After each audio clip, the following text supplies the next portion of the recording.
ఏంటి అసలు ఈ వివాదం ఎందుకు మొదలైంది? నిజంగానే ఆక్రమణలు జరిగాయా? అసలు ఒకవైపు ప్రభుత్వము ఏమో జరగలేదంటుంది, మరోవైపు ఏమో ప్రతిపక్షం జరిగిందంటుంది. ఏంటి అసలు ఈ ఇష్యూ ఎక్కడ మొదలైంది అసలు? ముందుగా అందరికీ నమస్తే అండి. ఇది అంటే గత చైర్మన్ మర్రి యాదవ్ రెడ్డి గారు బాలసముద్రంలోని సర్వే నెంబర్ 939కి సంబంధించిన భూములలో 50 కోట్ల అవినీతి జరిగింది అనే ఆరోపణ మీద ప్రమాణానికి ముందుకొచ్చారు. ఇది జరిగిన ఇష్యూ ఇది. మరి ఇప్పుడు అంటే కాంగ్రెస్ వాళ్ళు ఇంకో లైన్ లోకి రాలేదు కదా. సరే, ఆరోపణ వచ్చినప్పుడు ప్రస్తుతం ఉన్న చైర్మన్ గారు దాని మీద పత్రికా ముఖంగా కానీ సరే మీడియా ద్వారా కానీ ఇది జరగలేదు అని వివరించాలి, అంతే తప్ప పవిత్రమైన భద్రకాళి దేవాలయాన్ని అపవిత్రం అంటే ఇరు పార్టీలు చేశాయి. ఇంకొకటి, ఇందులో మర్రి యాదవ్ రెడ్డి గారు ప్రమాణానికి సిద్ధమై ఆ ప్రాంతానికి చేరుకోగానే అరెస్ట్ చేసి తీసుకుపోయారు కదా. మరి అదే తర్వాత కూడా ఇప్పుడున్న చైర్మన్ వెంకట్రామరెడ్డి గారు వస్తే లోపటి దాకా పోలీసు వాళ్ళు కూడా ఎలా పోనిస్తారు? ఇది ఒకటే అసలు ఆశ్చర్యకరంగా ఉంది. జరిగిన దాని మీద ఏదన్నా ఉంటే వివరించాలి, జరగలేదని ఒకటి సాక్ష్యాధారాలు ఏమన్నా ఉంటే చూపించాలి తప్ప పవిత్రమైన దేవాలయంలో ఈ తడి బట్టలతో ప్రమాణం అని చెప్పి మరి దేవాలయం లోపటి దాకా వెళ్ళడం కూడా నిజంగా అంటే చాలా మంది భక్తులకు అది చాలా ఇబ్బందికరంగా ఉంది.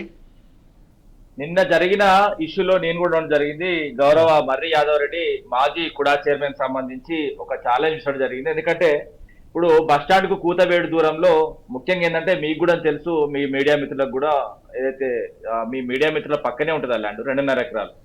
ఆ 2.5 ఎకరాలకు సంబంధించి వాస్తవం అక్కడ మార్కెట్ వాల్యూ ఎంత అంటే 1,50,000 నుంచి 1,80,000 మధ్యలో ఉంటుందండి. మీరు తెలుసుకోండి, అవసరం అయితే మీ ప్రెస్ క్లబ్ కూడా ఆన్నే ఉన్నది. Very prime area. ఇప్పుడు హైదరాబాద్ లో ప్రైమ్ ఏరియాలో ఏ విధంగా రేట్ ఉంటుందో అదే విధంగా మెయిన్ రోడ్ కు అతి దగ్గర ఉన్నది. అదే విధంగా బస్ స్టాండ్ కు కానీ, అదే విధంగా హాస్పిటల్, ఎక్కువ హాస్పిటల్స్ ప్లేస్, అదే విధంగా ఏషియన్ మాల్ వెనకాలే దాదాపు 20-30 అడుగుల దూరంలో ఉంటుంది.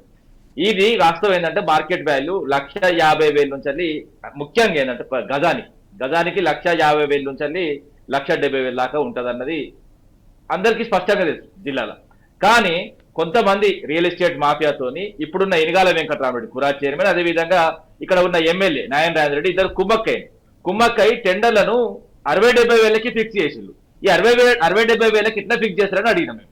ఫిక్స్ చేసి వాళ్ళు ఏ విధంగా మాట్లాడుతున్నారంటే, ఈ విధంగా మేము ఒక ఆరోపణ చేసినప్పుడు మీరు 60-70,000కి ఎట్లా ఫిక్స్ చేస్తారు? 1,50,000 ఉన్న రేటున్న ల్యాండ్ ను అప్పనంగా కొంతమంది, ఎందుకంటే ఆ టెండర్ విధానం కూడా చూడండి, ఎప్పుడైనా కూడా కానీ లేకపోతే గవర్నమెంట్ కానీ టెండర్లో పిలిస్తే ఏ విధంగా పిలవాలి? ఆన్లైన్ల విధానంలో పిలవాలి. కానీ ఆఫ్లైన్ విధానం పిలిచినప్పుడే వీళ్ళ కుట్రలు అర్థం చేసుకోవచ్చు. అది కూడా తలుపులు మూసి కుడా కార్యాలయంలో 21 తారీఖు మొన్న 21 తారీఖు నిర్వహించారు.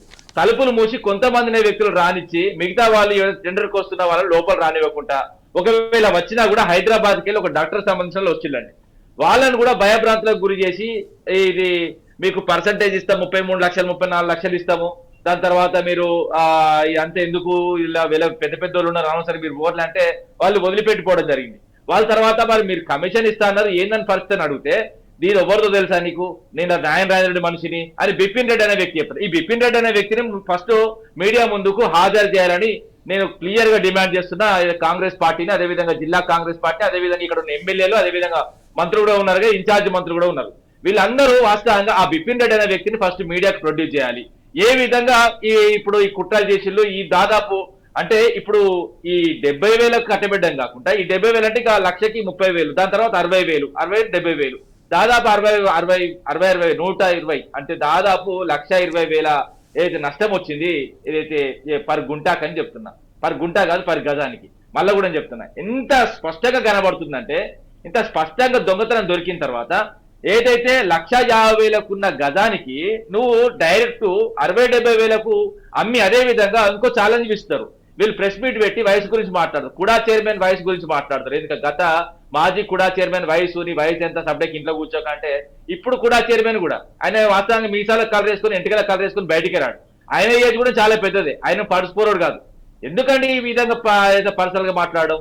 ముఖ్యంగా ఏంటంటే మీరు చేసిన అవినీతి ఏంది, అవినీతిలో ఉన్న పరిస్థితులు ఏంది, ఇవన్నీ మీరు బయట పెట్టాలి కదా. ఇప్పుడు 1,50,000 ఉన్నది, ఇప్పుడు మీరు ఉన్నారండి, మీరు 1,50,000 మీ తండ్రి భూమి ఉన్నది, మీ తండ్రి భూమి 1,50,000 అనుకుందాం, 1,50,000 లేదు, నువ్వు 60-70,000 అమ్మితే నీ అన్నదమ్ములు వచ్చి కొట్లాడరా నీతో, ఎట్లా మీరు రూపాయి అని నన్ను కూడా అంటారు కదా, నేను కూడా అమ్మితే. ఆ విధంగానే ప్రభుత్వ భూములు ఆ విధంగా అప్పనంగా అంటగడితే ఒక ప్రధాన ప్రతిపక్ష పార్టీగా మేము ఎదుర్కోవాలనుకున్నాం. ఎందుకంటే ప్రజల పక్షాన కుడాకి దాదాపు 50 కోట్ల నుంచి 100 కోట్ల నష్టం వచ్చింది. మీకు చేత కాకపోతే మీరు పక్కకు దిగండి, ఒకవేళ ఆ భూములు మాకు అప్పచెప్పండి, దాని మీద ఇప్పుడు నేను మళ్ళీ కూడా చెప్తున్నా, దాదాపు 100 నుంచి 150 కోట్ల లాభం కూడా చూపెడతామని ఛాలెంజ్ కూడా విసరం జరిగింది మాజీ కుడా చైర్మన్ మర్రి యాదవ్ రెడ్డి.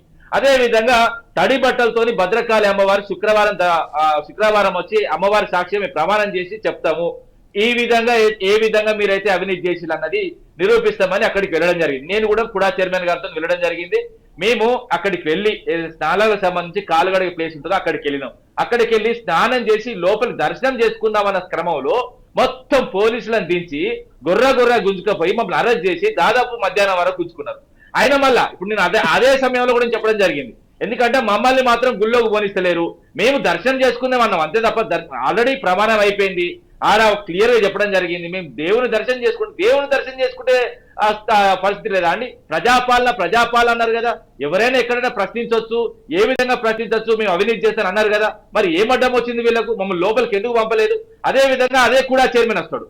మేము ఏం చెప్పినామంటే ఇక్కడ ఉన్న మాజీ ఏదైతే కుడా చైర్మన్ గారు ఏం చెప్పారంటే, ఇప్పుడు ప్రస్తుత ఎమ్మెల్యే అదే విధంగా ప్రస్తుత కుడా చైర్మన్ ఇద్దరు కలిసి వచ్చి స్నానం చేసి అక్కడ ఒట్టేయమని చెప్తే ఒకరు గైరాజరు, ఈయన వచ్చాడ బయట స్నానం చేసి చక్కగా దర్శనం చేసుకుని తల్లి నేను చేసిన తప్పులన్నీ క్షమించు అని మొక్కున్నాడు అంతే తప్ప గాని ఆయన ప్రమాణం చేయలేదు. ఆయన వాస్తవంగా చెప్పాలంటే ఆయన అక్కడికి పోయి ఇక్కడ అవినీతి జరగలేదు అని మీడియా ముఖంగా వచ్చి బయటకు వచ్చి చెప్తున్నాడు తప్ప ఆలయ ప్రాంగణంలో మాత్రం ఆయన మాట్లాడింది లేదు. ఆయన వాళ్ళు స్పష్టంగా దొంగతనం చేసిళ్ళు, దాదాపు 50 కోట్ల నుంచి 100 కోట్ల నష్టాన్ని నగరానికి తీసుకొచ్చిళ్ళు.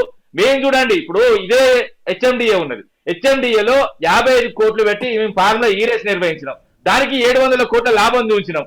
అది ఏ రంగానికి ఎట్లొచ్చిందో కూడా చూపించినాం. మరి వీళ్ళు కూడా చూపించాలి కదా అండి. ఇప్పుడు కుడాలో మేము డబ్బులు పెట్టాం, ఇంతకుముందు కూడా కుడా ఇక్కడ మాజీ చైర్మన్ గా మర్రి యాదవ్ రెడ్డి గారు పలు ఆలయ అభివృద్ధిలకు కానీ నగర అభివృద్ధి కానీ మేము ఎన్నో చేసినాం. రోడ్లు వేయడం కాదండి అభివృద్ధి అంటే. ఇప్పుడు నారాయణ రెడ్డి గారు కూడా ఇప్పుడు నగరంలో ఏం చేస్తున్నారంటే రోడ్లు ఎత్తాడు, అది కాదు. ఇప్పుడు హైదరాబాద్ నుంచి వెళ్ళి వరంగల్కి వచ్చే రహదారి ఎప్పుడు ఏర్పడ్డది, నగరంలో ఉన్న డబల్ రోడ్ ఎప్పుడు ఏర్పడ్డవి, నగరంలో వరంగల్ నగరంలో స్పష్టంగా చెప్తున్నా కాళోజీ కళాక్షేత్రం ఎప్పుడు ఏర్పడ్డది, అదే విధంగా సూపర్ స్పెషాలిటీ హాస్పిటల్ ఎప్పుడు ఏర్పడ్డది, నయన్ నగర్ నాలా ఎప్పుడు ఏర్పడ్డది, అదే విధంగా నేను చెప్తున్నా కదా దాదాపు 34 కంపెనీ సాఫ్ట్వేర్ కంపెనీ జెన్పాక్ట్ ఎప్పుడు వచ్చింది, పెయింట్ ఎప్పుడు వచ్చింది, అదే విధంగా ఇన్ని కంపెనీలు తీసుకొచ్చినాం. ఈ విధంగా ఒక జిల్లా కేంద్రాలకు కూడా సాఫ్ట్వేర్ కంపెనీలు తీసుకో అంతేందుకండి వరంగల్ కూతవేటులో వరంగల్లోనే మళ్ళీ మేము టెక్స్టైల్ పార్క్ కూడా తీసుకురావడం జరిగింది. అక్కడ కూడా వాస్తవంగా చాలా కంపెనీలు నడుస్తున్నాయి. ఇప్పుడు ఆడ కూడా వివరాలు చెప్పాడు కూడా చెప్తాయి. ఈ విధంగా నగర అభివృద్ధికి మేము ముందుకు పోయినాం. ఇటు యువతకు ఉపాధి అవకాశాలు, అదే విధంగా వరంగల్ కూడా అందంగా తీర్చిదిద్దాం. ఇప్పుడు వచ్చిన వాళ్ళు తీర్చిదిద్దడం కాకుండా ఉన్న ఆస్తులు అమ్ముకోవడం ఏంటండి? ఇప్పుడు రామ్మూర్తి గారు